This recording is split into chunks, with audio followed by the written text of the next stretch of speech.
Welcome to Let Me Fix This. Enjoy the video. You start by confirming phone and Android TV are on the same Wi-Fi. That's required for discovery and pairing. Next, enable the Google TV remote tile from Quick Settings or install the Google TV app if missing. Once done, open the remote tile so your phone searches for the TV. Make sure the TV screen is awake and displays a pairing PIN. You'll use that PIN in the following step to securely link the phone as the remote control. When your TV appears on the phones list, tap it to initiate pairing. This starts a one-time PIN exchange. Enter the exact on-screen PIN shown on your TV into the phone prompt, then tap Confirm. Make sure to grant microphone for voice search and local network permission so the app can send commands.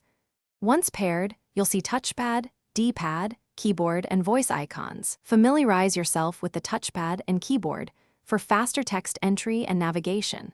Now you can control your Android TV from the phone. Use the D-pad for navigation, the touchpad for swipes, the keyboard for text, and the microphone for voice commands.